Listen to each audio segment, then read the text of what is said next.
Yeah, Carl's Flat action. Carl's Flat Podcast, a companion podcast to the Culture War. Episode 11. 12. 12. Yeah. We've had 11. 11 was last week. 11 is uploading. 11's making its way to YouTube. It is. There you go. Taking fucking forever. Just in time. Cheers, Nick. Yeah, cheers, mate. How you doing, man? So good. Yeah, so good. That's nice to hear, man. Yeah, how are you doing? I'm all right, man. I'm a bit tired. No one likes to hear about people being tired, but yeah, it's a grind, isn't it? This industry is tiring.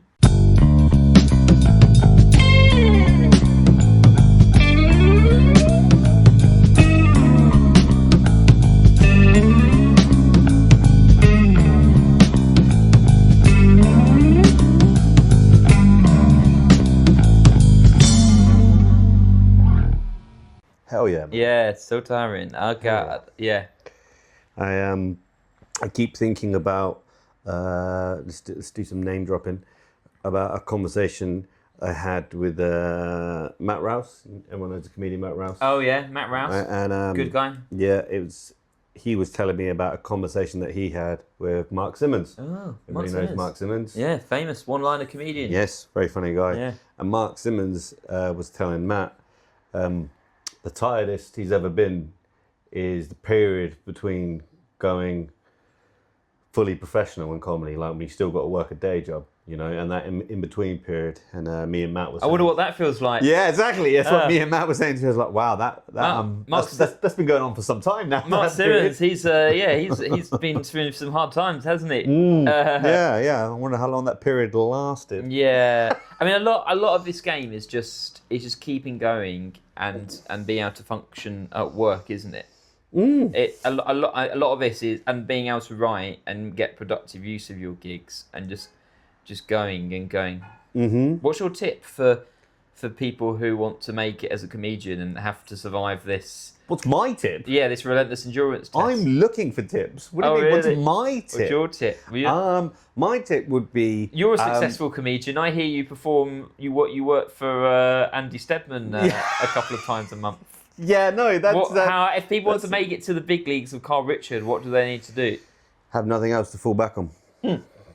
Okay, so your tip is more of a have no hope, and you'll stick with it. You'll find a way.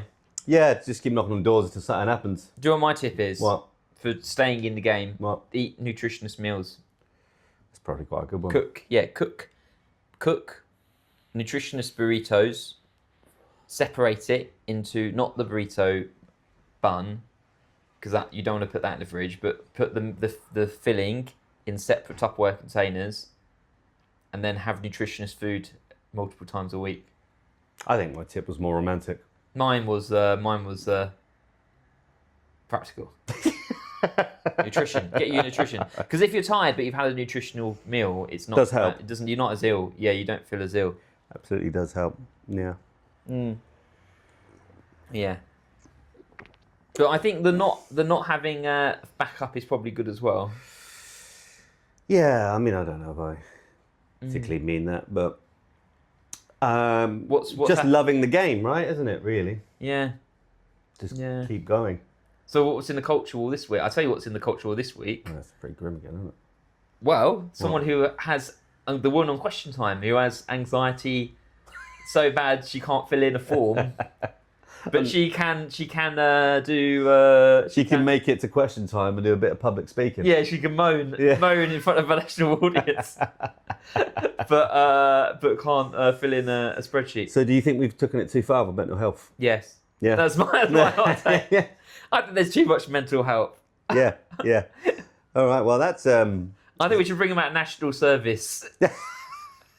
Well, now that you're getting to the age that you wouldn't have to do it. I would have done it then. I think, but not for war. I think we should bring out national service, but we should do the good old way where we got like we did in the 30s when we got people digging ditches Or litter picking. Yeah, or building. I always feel like building houses. It's like demeaning though, isn't it? Because like some people's idea of national service or like punishment, like that's some people's jobs. Yeah. But you won't get paid for it.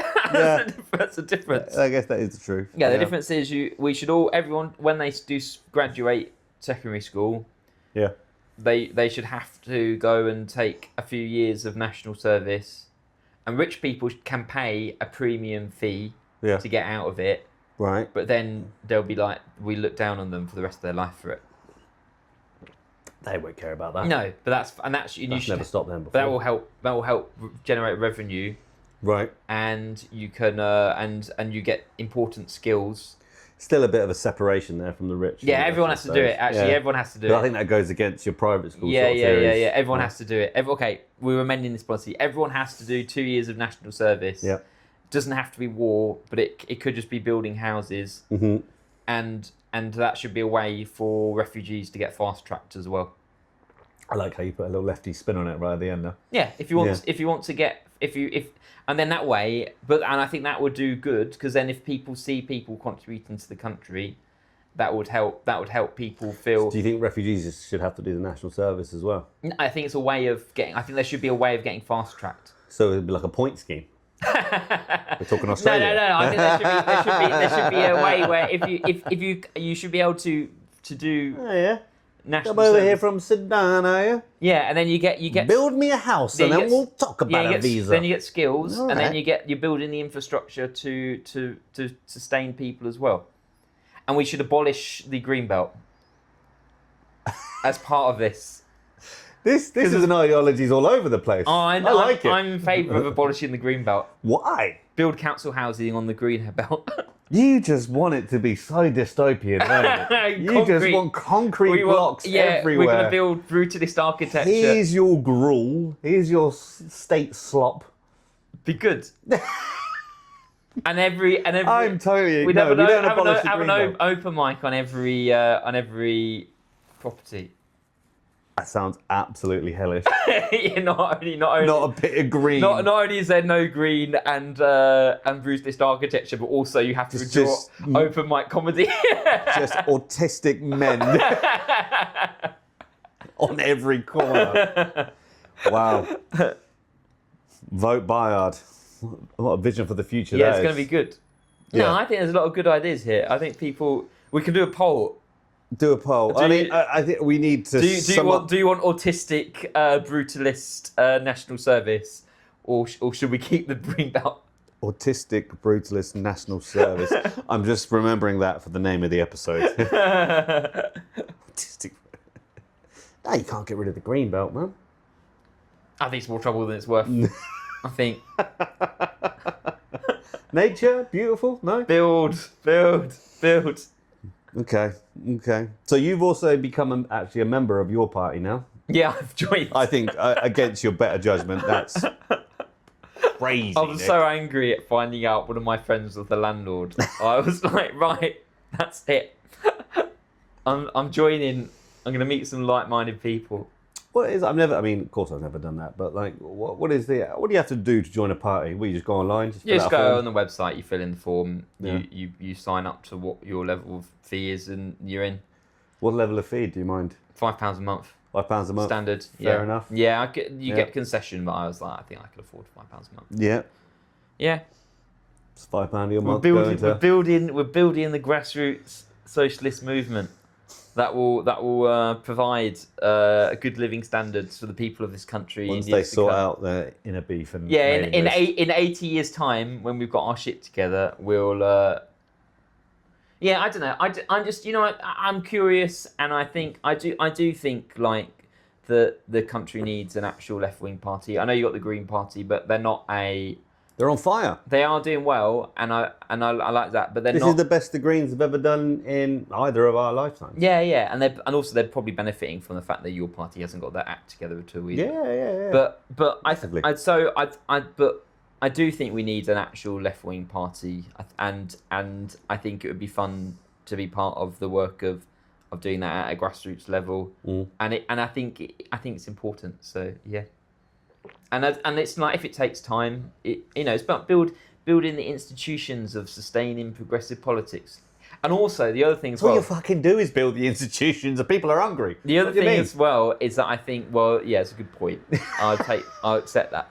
But I do think as well. I think all just smelling your lefty farts. No, that's a good idea. It's not doing that. Well, yeah, but before I'm just gobbing off and not even doing anything. So you know, it's, and the other thing as well is I think that it's like if reform get in, and we need a citizens' militia to like resist the rise of fascism. Yeah. You would have wanted to have joined like 2 years before they get in, rather than on the day of the. So what is this citizens? Okay, Well, I don't know. what are Actually, they there's a lot of words there. Yeah. There's a lot. What I mean is, let's clarify, because that makes me sound like a complete maniac. Yeah, it sounds like you're sort of prepping for civil war there, mate. You one of those guys? You've come in with some wild ideology real fast. I come up with a lot of. National service, abolish the green belt, Civil and war. low key, let's prepare for civil war against reform. But I do. No, not. You know, I think, maybe don't finish that coffee. I think. Yeah. What am I gonna? What the fuck? I do think there might need to be some resistance though to reform if they get in power, and we should start organising now. Because I mean, have you been seeing what's been going on in America? What with ICE and that sort of Yeah, stuff? like how they need to hit 1 million. So I watched a really interesting video. John Harris, to recommend another YouTube video. Great, good work, Nick. But I saw a really good thing on that where it's about the deportations in America. And Obama started this. So he was like, we're going to create legal routes for people to come in, but we're also going to deport lots of people. Yeah. But he wasn't deporting everyone. He was if it meant that if you were a criminal, you'd get deported, which still had a lot of problems. So that a city of refuge, what basically that means is that under Obama, if you had a criminal record and you were at a local police station, ICE would come and they would just deport you.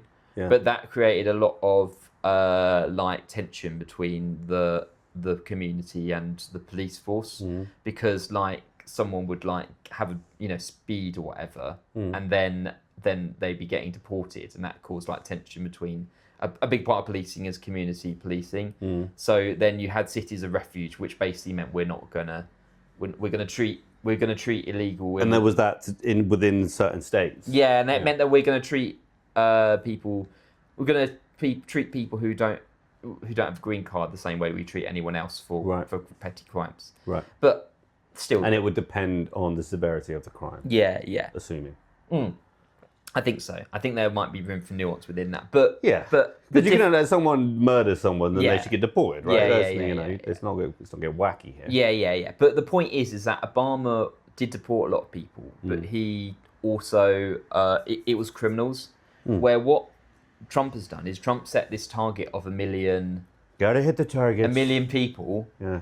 And there's not enough people with criminal records to hit that target, right? So they're just going after like anyone. But this is the other thing is there's loads of people who have been there like 20 years. And this is people. And if you've had the other thing they do is if they've had a criminal record, they can send you out, and then you've got the right to fight it. But the places where you're being held are so bad. Like the camps that they keep you on are so bad that you wouldn't want to spend. You'd rather just get deported than spend 5 months living in this like detainment camp. Yeah, and if that's coming to the UK, I think we need to get our acts together and think about how we're going to resist this now. I heard he wants to also, Farage was talking about loosening up the gun laws in the UK as well. Whoa! Why American style libertarianism? Whoa! That's what we need to add into this. We need school shootings to add. Whoa, dude, that's wacky. So that's why I've joined. So yeah, it is. So what's the resistance going to be? I don't know. I'll give you an update. On next week, I'm going to give updates on the secret your party plans. Yeah. Is this guy just gobbing off? I don't know. But I don't mean to be a party pooper, but also, I got no faith in you guys. You believe in me. I don't believe in your party being an adequate resistance to reform. Well, yeah, but the thing is it's just like what people. I believe in you as an individual. Yeah. I think a lot of the ideas are wacky, but I think you as an individual. Yeah, you believe in me. Yeah, but I mean, if it comes to the, Also, I do think you need, although you wouldn't think I was a sensible person from the last 7 minutes of this podcast, I do think you 17. You do need sensible people in this to help ground these movements. I think. Yeah, but I think if You think I'd be better off putting my energy somewhere else? yeah, Well, I might be. I might if I don't like it after a bit, I'll quit. But I'm just interested. I mean, and also if there's good local things happening, then I'd like to be involved in it. also I think really the best chance of a resistance would probably be a Green and Reform.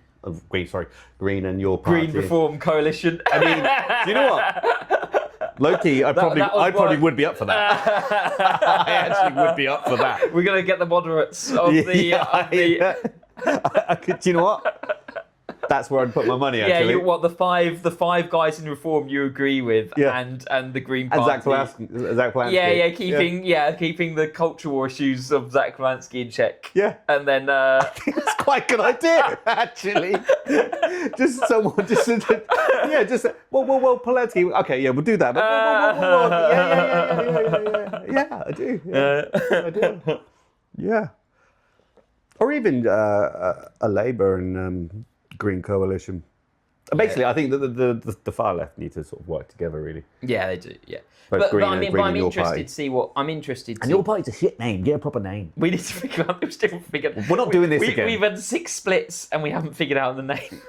Come on, do you know what I mean when I say I have no faith? Do you know what I mean? No, I know why you have no faith, but I'm just like you know what I was thinking about. Well, I was thinking I'm interested to see if at a grassroots level it can do some good, and also I was thinking because what basically this is kind of like UKIP the councillors were all punching each other not long ago. Do you remember that? Like when they but what Farage has done to his credit is that people thought he was an idiot.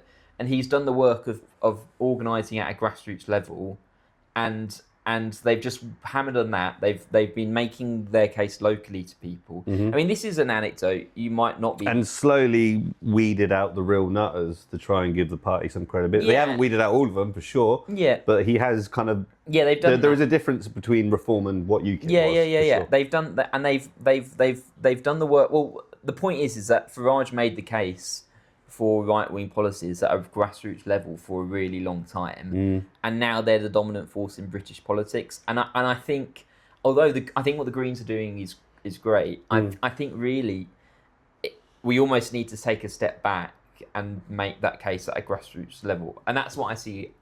I'm interested in having a role in. And I got this is an interesting Brexit anecdote. So this is from my days as a.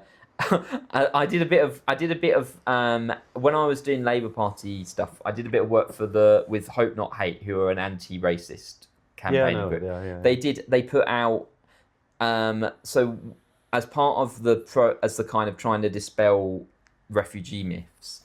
We put out a leaflet in Chester that was when I was a uni student there. That was like myth busting. It was shit. It was like a newspaper with Hope. It looked a bit weird, but it had like myths bus. And we went to the council estate to put these in. So it was something good.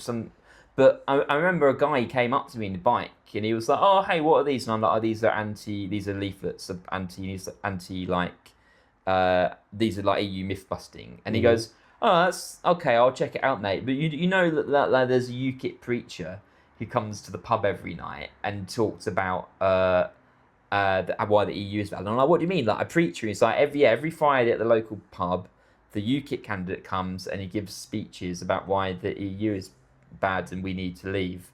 That's doing the work. And that's what I mean. So here I am. Here's Hope Not Hate, this hierarchical organisation with me idealistically putting newspapers through these people's doors.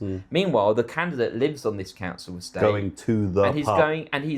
He's just ingratiated in this pub, and every night, every week, he's giving speeches to people at the pub. And also, it's not even a right-wing pub. The pub was the same pub when we did telephone banking. That's when you call people up and ask them who they're planning on voting for, so you can target them. They hosted us to do Labour Party telephone banking at this pub. So the pub is just pubs doing what a public house should do. It's hosting people of the community. Yeah, I think that's a good pub. To that's be what honest. I mean. No. But that's what I mean. So it's an interesting. It's just an interesting illustration, I think, of why we lost the campaign, because because they were in the communities making the case for ideas. Yep. While really Fannying about. Well, I mean, With the best of they're intention. doing something. But comparatively, yeah. Yeah, we were doing something, but we didn't have a newsletter isn't the same as someone in the community giving a speech every week. No, it's not. And I think that we can do something like that with grassroots stuff with your party, but it takes time. Yep. And it's going out to the people as opposed to trying to get the people to come to you. Yeah, and the other thing as well is that when I worked for a pro EU campaigning organisation, this is something that they were obsessed with decision maker opinions. So it was about getting like people who write opinion pieces in the Times and the Guardian to make the case for the EU. Meanwhile, they're down the local pub talking to people at the local pub. But it was interesting how it was this obsession with top down, and actually no one gives a shit about what Peter Mandelson has to say. No, funnily enough. Yeah. Yeah. Anyway, that's Nick Byard's speech, but anyway. Well, I wish you all the best of luck with it. But yeah, I think it's going to work out. Well, it might be after 3 weeks I'll be like, I can't be asked with this. Well, they're not. You don't actually have to do anything, do you? No, I just keep an ear out, and if I can help with things, I will. And I might meet some nice people and make some friends in the process. Yeah. You not got enough to do? Yeah, I know. I've got no time for this nonsense. I also I've also agreed to help run a fundraiser for my church, so that's moving on further as well. Okay, what's that fundraiser for? The church, we've got a church roof and heating systems and everything. So we're going to help. Well, how are you going to raise the funds? Oh, you're putting on a comedy show, aren't you? We'll organise a comedy show. Yeah, you have mentioned this before. We'll get multiple faith acts. Yeah. It's going to be a unity event. It's going to be good. Sweet. We're gonna create cultural unity. Yeah. All of this being fueled by burritos. Yeah. Eat nutritious burritos, guys. How much time? Oh, we got time. We need to talk about some comedy stuff. We can't just be. This is just like this is Nick Byard gives a left-wing political rant episode. That's not good. Right. That's all right. Okay. Well, what comedy stuff you want to talk about? Well, actually, it's more left-wing political. I did not go down well to the people of Salisbury. No. All right, you want to have a rant about this? Oh my god! I do left-wing comedy for right-wing people. I think that's fair, isn't it? Yeah. But if they're next level village people of Salisbury, it just creates tension. They did not like you. They laughed at the jokes, but it just got more tense as the set went on. Right. Okay. Yeah. And you felt what? Uncomfortable. Okay. And one guy after every joke did that, shook his head. Oh, well, you got that off your chest? I need more observational material. Yeah, I mean, what are you going to do? There's a lesson. I need to write more planned Because observations. Salisbury, I mean, what is Salisbury? Salisbury, I've done that gig. It's a weird place. It's apparently lot of ex-military and a lot of civil servants there. Because it's quite posh when you first come out of the station, and there's that high street, which is kind of cobblestones and that sort of thing. But then you turn for an underpass, and you're in a grimy Sainsbury's car park. Yeah. So it's all very well finding your voice, but until people don't like... Your voice. Yeah. What your voice has to say. Yeah. And I like this jippy your voice, mate. I don't sound of voice. Maybe you should have a different voice for this town. Well, it's comedy, man. It's not when I did Biggleswade. Biggleswade was one of the worst... deaths ever, was it? Oh, it was the worst death I've ever had. Was it? I think about Biggleswade a lot. Do you get shivers? I don't get shivers, but I think about... The other thing is I trekked through countryside to get to the gig, and I ran across the motorway. And then you had to go the way back. I got a lift back with the guy from the other gig. I don't know that. I always feel I feel bad that I let David Longley down. A nice guy. Yeah, I know. David Longley is someone who I wanted to do a good job for. Yeah. Because I really respect him as a guy. We should book him actually to see if he wants to do one of our. But and then doesn't really come down south that much, does it? No, we should offer it. We should offer him it because he deserves his due. But and Oxford's actually not too far. Yeah, I really respect him, and I think he's a really funny comedian, and I think his contributions on social media are funny and not annoying as well. Yeah. So No, I completely dropped the ball. You fucked it. I fucked it. Completely fucked it. Yeah. Well, I did my best. I really did my best. I did a show yesterday. I'm not going to say who for. Oh yeah. Headline spot, which is nice. That's nice. You know, it was good. You know, did a lot of gigs this week, mainly at some pretty cool London clubs. But a bit booked for this headline spot at a show where the audience are encouraged to ring a bell. If they find it funny. Gimmick night. Is this gimmick night in the cool part of town though, where you've got lots of fashionable people? No, this is gimmick night in Banbury. Oh, gimmick night in Banbury. Gimmick night in Banbury. I wonder who would be audacious enough to run such a gig. Yeah, he's a fine gentleman, man. I have no words spoken about that guy. He's a lovely man. The audacity. And I mean, so they ring the bell if they like it, but also there's a keen sign in comedy whether or not the audience likes it. They laugh. Yeah, that's the thing. So there's no one laughing? Well, this is it. So there were times, right? I mean, the show wasn't going great. I got there and there was already a vibe. Really? Yeah. And then, they laughed. They laughed at the bits that they really found funny. But there was also just this, it was like a dream. It was like I was describing to my missus, I had a weird dream last night. What happened in the dream? Oh, I was in a pub in Banbury doing stand-up comedy, but instead of laughing, everyone was just ringing bells at me. Like, it was surreal. And then there were times, I did my 20 minutes. I did, some of it went really well. But then other bits, there wasn't laughter, and there was just bell ringing. And I'm going, does that mean you do like it, or you... Do you know what I mean? And then, because I was the only act, I think, that mentioned the bells. A briefing was given to not mention the bells, but I was saying, "Fuck, I'm mentioning the bells." No, you don't care about the briefing. I'm going to mention the bells, dude. And I didn't tell them off for ringing the bells. I wasn't like, "Don't ring the bells," but because I mentioned it, they didn't stop. It was just weird. You know what that gig needed? It needed a beanbag they could throw at you. It was that sort of thing. Yeah, it was that sort of thing. And then I sort of sometimes within a joke, your setup can also be funny, right? Yeah. So that people sort of know where you're going with it.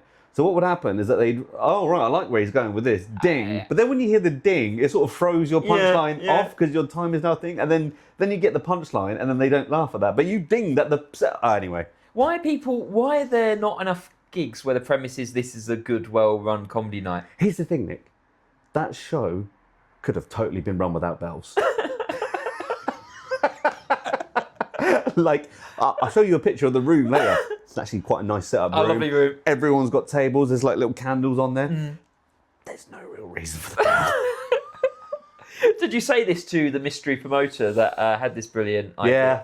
And I said I love you, buddy, and he said, well, you know me, I'm just doing my thing. Oh, I wonder whose voice that is. And then as I was leaving, I could just hear the faint noise of bells. No, the faint noise of the Pornhub music. Guess who? Cards Flat Podcast. Anyway, episode 12. I'll make sure to send you an invoice.